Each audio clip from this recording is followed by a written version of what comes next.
Hello and welcome to the Customer Goods webinar. My name is Rory. Today we're going to be going through the functionality of customer goods, which reside in the inventory selection from the left-hand menu. So if we look at inventory customer goods, we can see all of the customer goods that we have in our system. Obviously, if we're just starting out, we may not have any. We might have a test piece, something available. I've always found it best to build one piece of our own that makes sense to what we're trying to do. So instead of reverse engineering something that's already there. So with that, if you do have examples here, I'm sorry, of customer goods, you can refine your search by using this section here, different options to see smaller amounts of results in the list once it starts to build out. So with building a new customer good, you can go to customer goods, new. You're going to be provided with this window for new customer good. At the very bottom of it, and we're skipping ahead because at the very bottom of it, what's necessary in order to make customer goods operate are products within the system. Okay. So it's almost a better idea to start by building a product or multiple products, depending on what type of good you're creating, and then come into the customer goods section. But it's also important to know what's available with the customer good functionality to make sure you're building the products the right way. So products are the catalyst for customer goods, and customer good functionality is really the bridge between orders in the system and the inventory levels of the customer good. It's kind of the functionality of those products and how they're operating within the system. So we're going to need products, but if we look here, we can see our different options that are available for new customer good. Under type, you have customer supplied, finished goods, and shell stock. Customer supplied, think of a customer that you do work with and maybe you put together kits for them and ship them out, and you're doing a great job doing that. And then they say, okay, now we want you to include this binder. And we just found these in the basement. We want you to fulfill the packages now with a binder. We're going to drop them off. One binder goes in each package. So that would be a customer supplied customer good. When we do that, the need for a product goes away because we're not producing anything. We're not replenishing inventory. The replenishment is a van pulls up to the back door, a box comes out, it's beat up because it's been in the basement, whatever it might be, and they drop those off. We're not replenishing it. When they're gone, but we were being asked to keep track of them. So that does not have a need for a replenishment product or a way to replenish inventory. You have the opportunity to check allow back orders, yes or no, for this type of good, a name, description. Location is where it is within your shop or where it was last seen within your shop, where it should be. You can set a minimum level, and in lieu of creating a replenishment product, it needs to be assigned to a customer right here.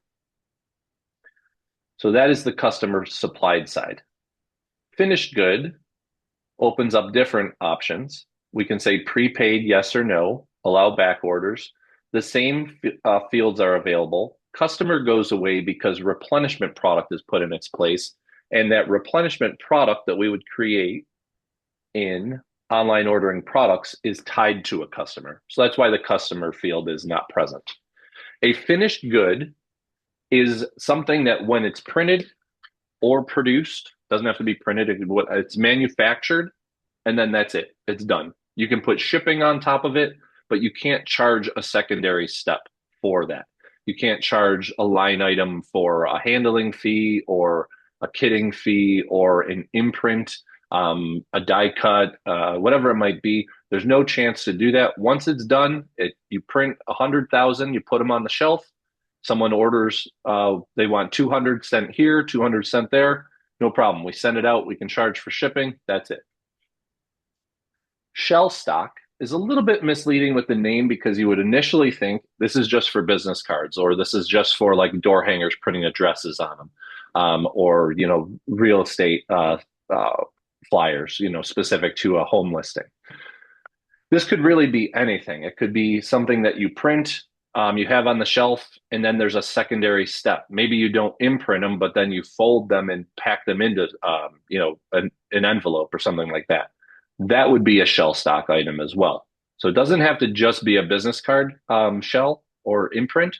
It has to do with how many charges there are in the process. The initial replenishment, when the customer says, we'd like you to produce 100,000 of these, put them on the shelf, and then when we order them, we want you to do the second step and then ship them. That would be a shell stock item. So the big takeaway here is finished goods is one price step. Shell stock can be two price steps. So with that, if we look at the different options, we'll build out a customer good for each one of these different pieces, and we'll look at the product setup for each one. Okay, so let's get out of this section first. We'll jump over to online ordering products. And we have a 3-ring binder already set up right here. This product, we'll save a little bit of time by going in here.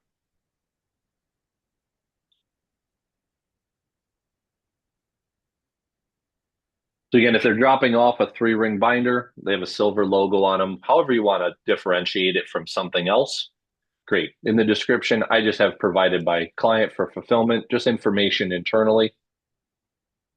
A nice thing here is you can set in the product the queue, which is going to default to default workflow queue. So when this product is utilized on an order, what queue does it fall into? Default workflow queue would normally, unless you've changed this in your site, push these items when they're created to assign. Now, if we're just picking and packing this and sending it out, we could set this to a fulfillment queue in production. And then we could have someone monitoring this queue. It's over here on the right-hand side. We could have our warehouse monitoring this queue. So when any orders come in, they drop right into here. They can just pull them and they can find out what they need to pull off the shelf, fulfill it, and it can skip all of these queues up here where we're putting orders through that need pre-flight and or design, proofing, different things. We can jump over all of that if you like. It's not a requirement. It's just something that is available on products, and it ties into customer goods as well, which is very helpful, especially for this type of discussion. So if we've assigned this to the customer, Stanley Industries, right here we can see that this is already part of a customer good.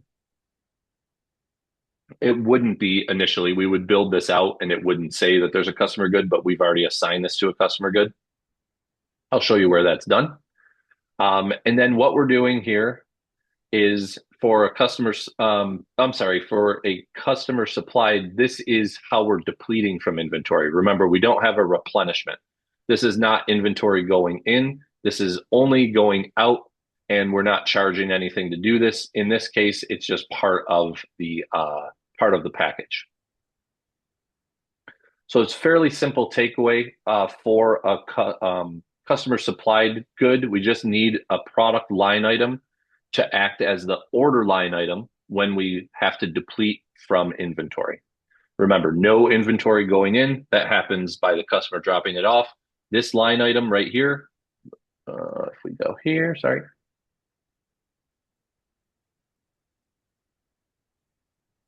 This line item, 10571, is utilized at the order level to deplete from inventory.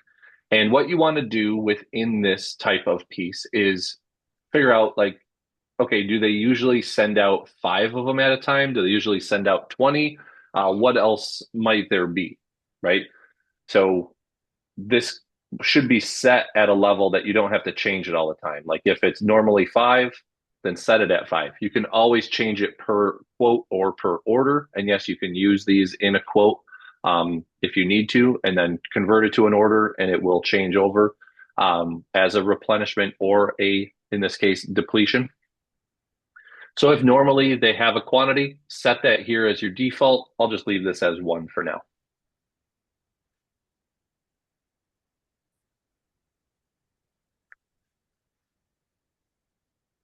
Okay, so we've got our product set up for 10571, this piece right here. The next step for creating, so we've created the product. Remember, the product is all of the specs in this case for how we deplete from inventory. And in this case, it's very simple. It's just customer supplied information. There's no charge. Everything is, it's just kind of a placeholder. So then we could go to customer goods. Let me run this down.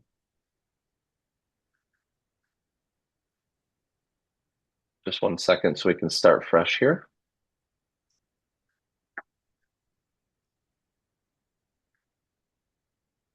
Okay, so that does not exist. That customer good doesn't exist. So that product wouldn't list the, like we had said, if we go to products and we go to 3-ring binder,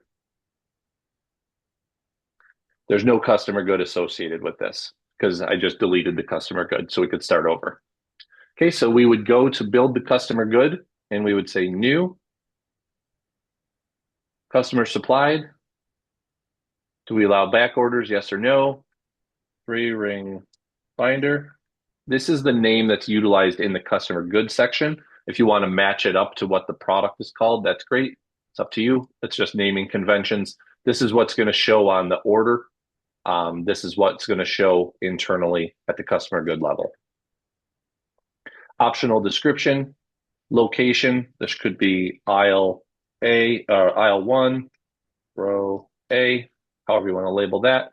And then if you wanted to put a minimum level, and then we're going to assign the customer. So the customer is going to be Stanley Industries. And then we will hit save here. Now, if we need to get back to that window, you can go from this screen, which is the customer good overview, actions, edit, and then we have access to that information right there. So what we need to do is to dictate on the customer good how we deplete from inventory and what line item, what product line item we're using to get that done at the order level. And that's done by assigning a depletion product or multiple products at this level. This is where that product that we created, 10571, comes into play. So we would hit add.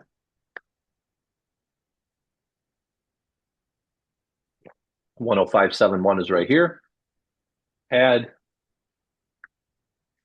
And now we have our customer good functionality built, and we can replenish this from a starting point to give it a starting point in time. Like if we're creating this, but we already have them available, on the shelf, we can go replenish quantity, put in 10, price 0. We're not charging anything for this. We're not putting a price against this specific piece. So we'll just hit 0 and save.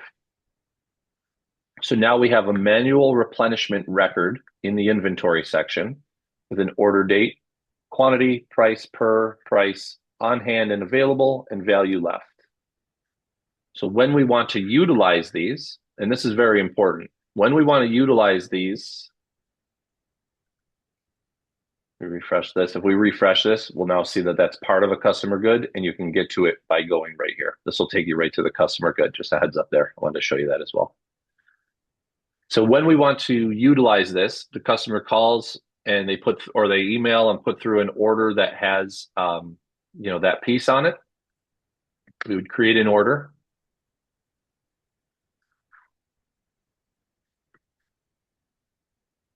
We'll just call it binder release. Choose the customer.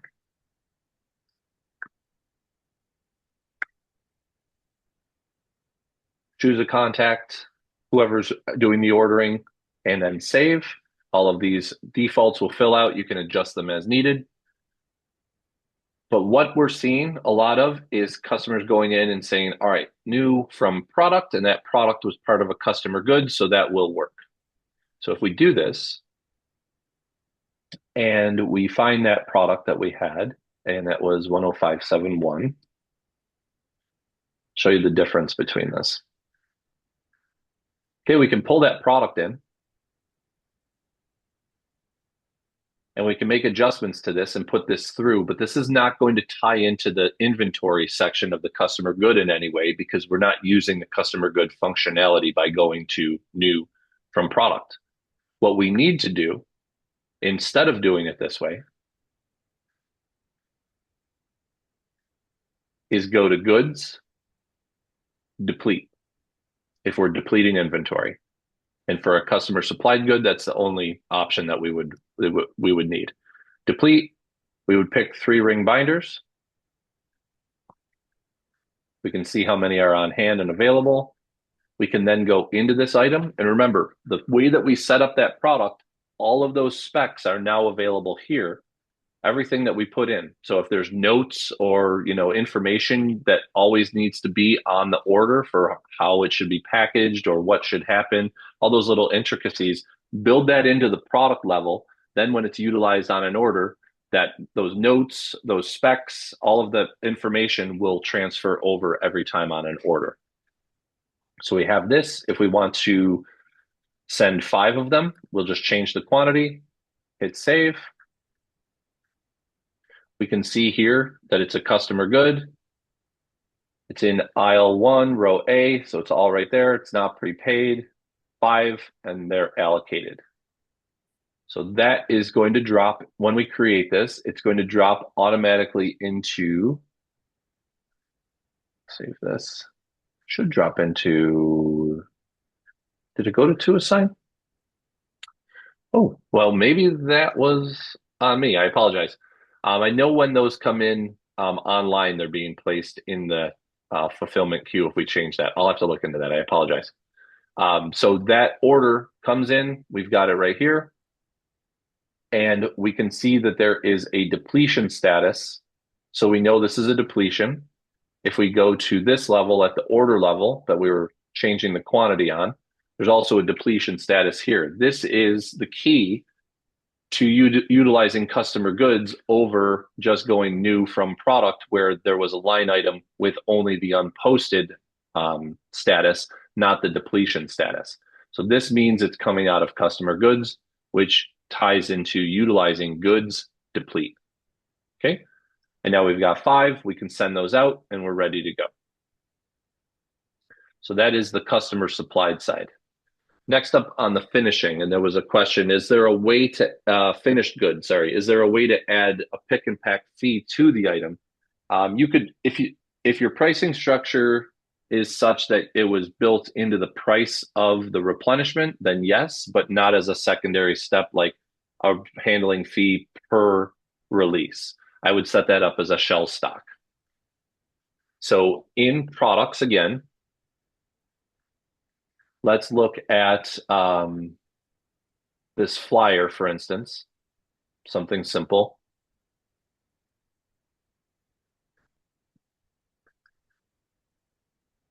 I think we have one set up right here. Yeah, flyer 4/0. 10563.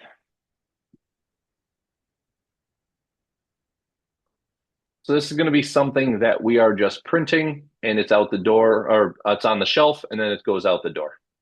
There's nothing else that has to happen. So with that, I would put in a quantity of what normally is being ordered. So let's say they run, 5,000 at a time, and then we put them on the shelf and then they release as necessary. So this 10563 product is going to be all of the specs, all of the pricing. So we're actually running this in-house for how we replenish this item and how it gets made. So we need to have the press set up. We need to have a stock. We need to have this all filled out like a normal order item because this will become an order item for replenishing inventory. So we've got this set up to a certain degree. 10563. We can go back to inventory. Let me just show you. Yeah, sorry, backing up 1 second. When we put that order through for the customer supplied item, you can now see 5 are available and 10 are on hand. When we post that order and mark it as complete by posting it, on hand will run down to 5 as well. But right now, that's this item. It shows what item it is. There's 5 against it. They're not gone yet because it could still be changed. But once we post that order, then this will read 5 on hand and 5 available, and the inventory will be updated in both sections.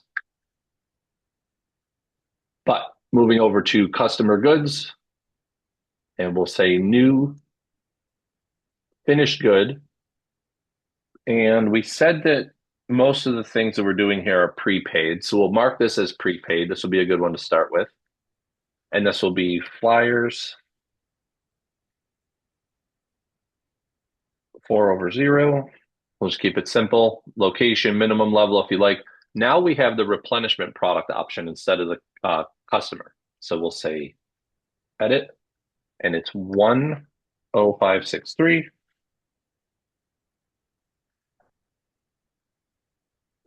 Again, that product is assigned to the customer. So we're not choosing a customer, it automatically happens. And we hit save. That replenishment product is going to show up right here on the left-hand side. And now we need a depletion product.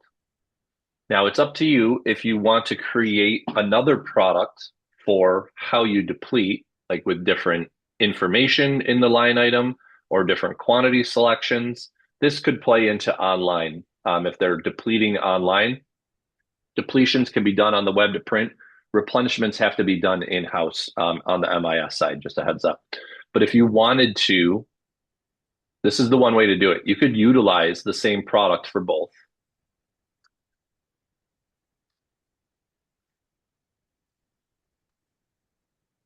We could have those the same thing. The only problem I see with this, and it's not a problem, but it might be an extra step, is when you go to an order, new,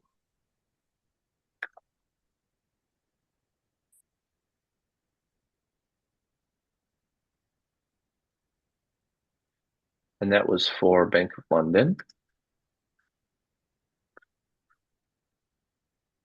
When you want to replenish, so the customer calls and says, all right, we need you to run 5,000, put those into inventory, and we'll let you know when to release.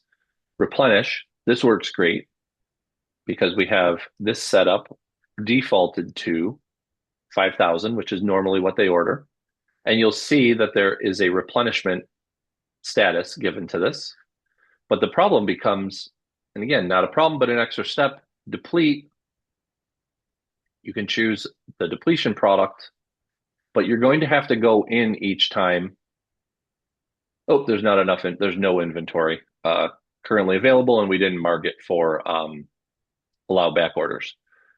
But you're going to have to change the quantity on the depletion every single time from 5. It's going to default to 5,000, and you're going to have to change it. Again, not a huge issue, but if you are going to be presenting this online to the customer, the replenishment product should be exactly how we have it here, 10563, 5,000 at a time. You do this in-house, you put this through, maybe you quote it to them each time and then convert it to an order and then run it, and then those go into inventory. What you may want to do, well, definitely if you're using it online, I would just take this piece exactly as it was, duplicate it, take the new number 10566, and you would obviously put it on a portal. You'd give it portal access. All of that that has to do with web to print. But then if they are able to order 25 at a time and 50 at a time, and those are the only options, you could leave this on dropdown. Or if you wanted them to have a text box to order and the minimum was 25 and the maximum was 100, they could choose any number between there in an open field. That would work. This is the information that you're presenting online. If we were to take this and then in the customer good, 1 second, get back here.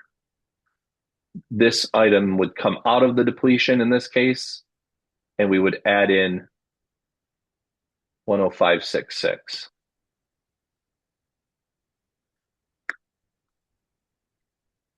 So now when they order, they have access to the quantities that they need online. And also, if you were to put in an order on manually here, the default quantity would be 25 and you wouldn't have to change it from 5,000. So it's just a matter of what is necessary, definitely for online orders, possibly for manual MIS depletions.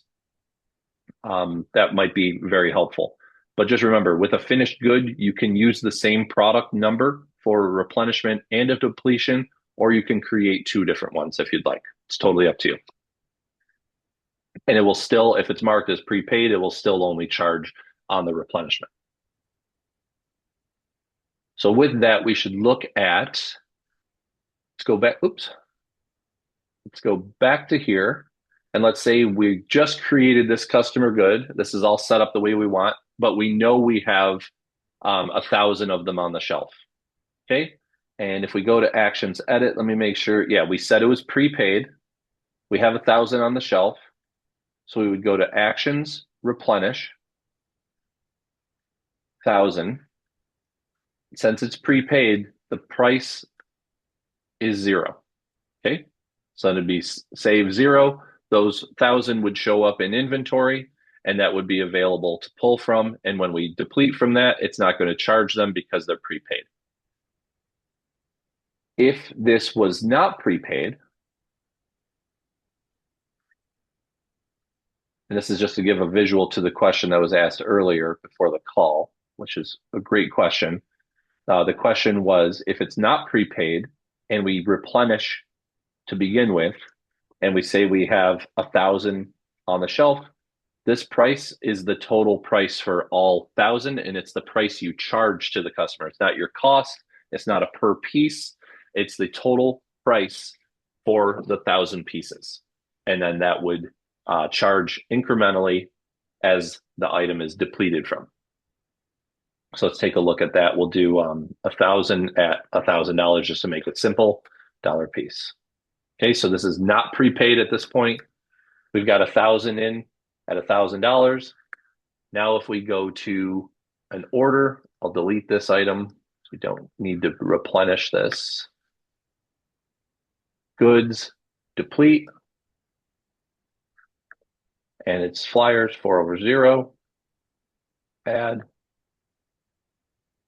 25 are going to cost $25. And if we want to change that, it's just going to flow with $1 per piece.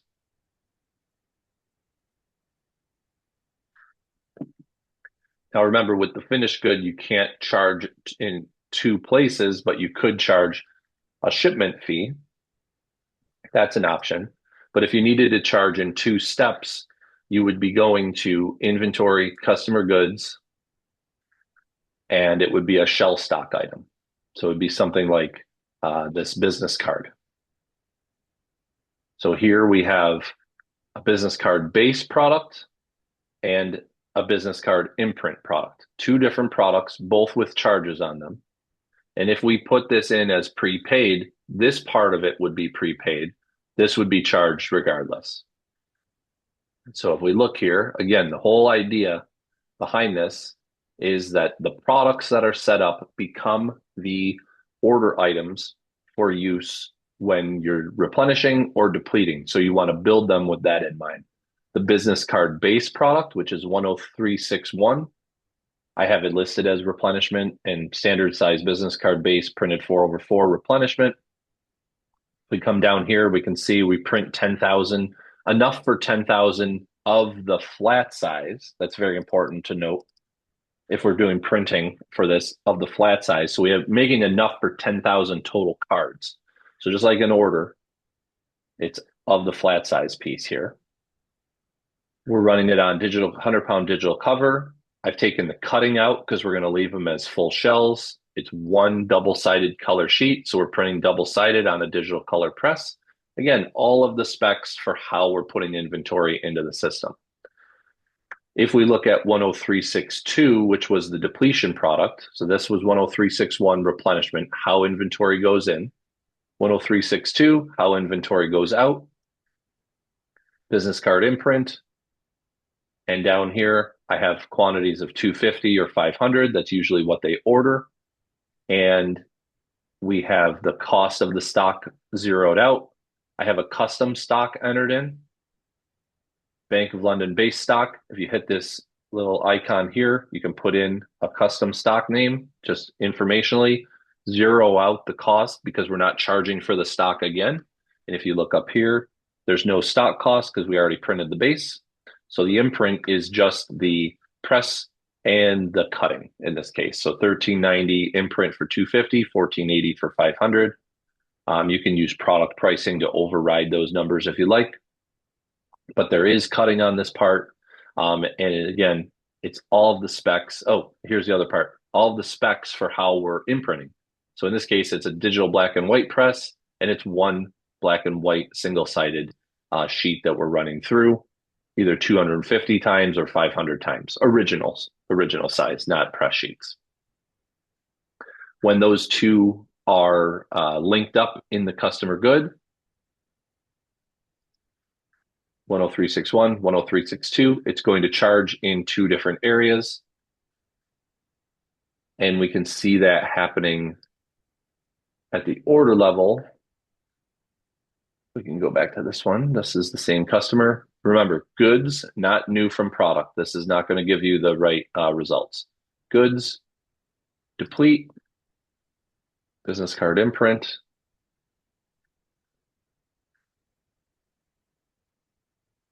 And there's our 1390 charge because the in this case the customer good was marked as prepaid, so they're not being charged for the base as well. So usually what happens is someone will build a customer good. More than likely, the biggest thing we see is that the inventory initial replenishment is put in incorrectly, possibly for it being prepaid, but they're putting in a price. So then they have to go in and make adjustments to this. And once you add that inventory, you can't zero that out. So it's best just to delete the customer good and rebuild it again. But the problem is if you try and delete something like this, it's going to say an error has occurred. Customer good business card base could not be deleted. Customer goods with inventory on hand, on order, or on back order cannot be deleted because it would just leave those pieces out, in space without having anything to draw from. So what you would have to do is go into this item, the customer good, find any orders that are still open, such as this one right here that we just created. So it's this piece right here. Delete this. Make note of what it was and what order number it was on. Delete. Go back to the customer good.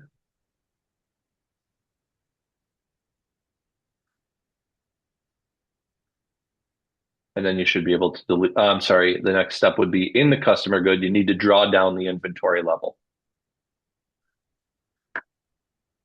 So on hand and available 10,000, negative 10,000. Should bring you to zero. What do we got?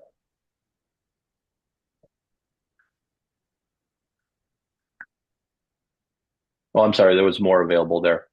20,250. Negative 20,250. There we go. Now zero. Go back to customer goods. Take this. Delete. Rebuild the customer good. Put the inventory in the right way with the right price. If there is a price, if it's zero, then put it in as zero for prepaid. And then once you've got it rebuilt, then come back into the order, go goods, deplete, and add the new item in, and you're ready to go. So you'll need to sorry, delete any depletions. You'll need to unpost any replenishments that were currently available or delete them if they're not posted.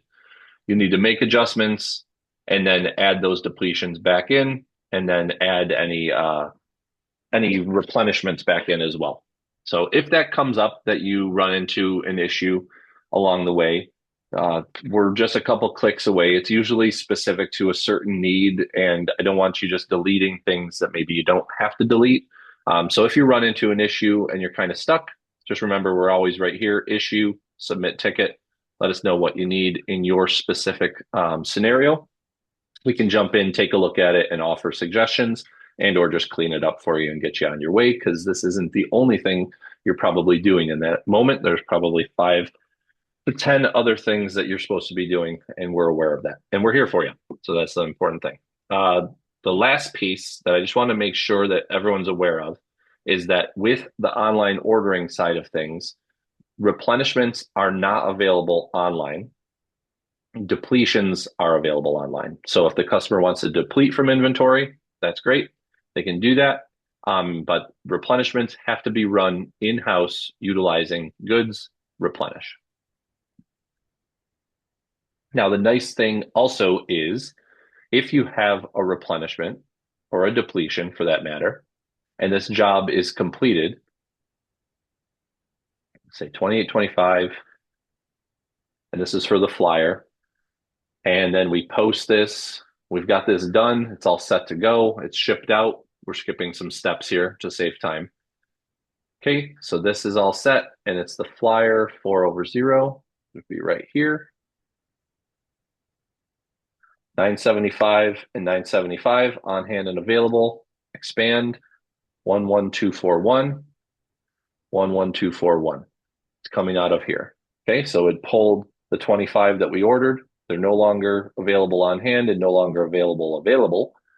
But the nice thing is, if the customer calls back and you're doing this in-house and they say, okay, we need you to deplete another 25 or another 50, whatever it might be, go to that order item or that order. The functionality is already built in. Go to actions, reorder, or even if you convert it to a quote first, that's fine, and then to an order, but go reorder. It'll still hold that customer good functionality. And now another 25 will be recorded in inventory. So you don't have to rebuild the whole thing again. So there's 11251, 11251. And if you make an adjustment to this, it's totally fine. If you say, actually, they want 50, you can just switch this and then hit save, or you can type in a number and hit save. That's fine. That will adjust the inventory level right here. So building them out the right way is key, as with anything. If you're getting started with customer goods, some of the things I would tell you is build a product for one, build the replenishment first. If you're in need of a depletion product, build that second, create the customer good, and then test it and delete those pieces from the orders, or test it in a quote. Just make sure it's operating the right way as far as what pricing should be at what time, and then expand on that from there. Don't build out all of the products for 20 different customer goods that you need, and then build out 20 customer goods and then test them and find out that there's something wrong with every single one of them, right? Start with one, learn, what's necessary to get it to work the right way in what circumstances, prove it correct, test it, make sure it's right, and then expand on your wins and then carry on from there. And then you're going forward instead of feeling like you've got a lot done and then having to go back, many, many steps over the course of those 20 products, possibly 40 products that would have to be rebuilt and or customer goods, rebuilt and or edited. So again, just work in small instances and then expand from there. Just like anything we talk about in onboarding, same thing is valid here. To add, I'll take that off call here. I just 1 second on that question. We'll discuss that in just a second. So all of these webinars are being recorded. You can find them in you can find them in recordings under your name in the top right. You can find the webinar calendar at any time in upcoming webinars. We're sending out emails when they're posted as well. We see a lot of activity when they're being posted, but just be aware you can go here at any time. This is a part of our service to you and your staff. Anyone can join these calls. The more people that have the knowledge, the better. Again, I want to thank everyone for joining me today, and we will talk to you real soon. We'll have this recording up very shortly. Appreciate it very much.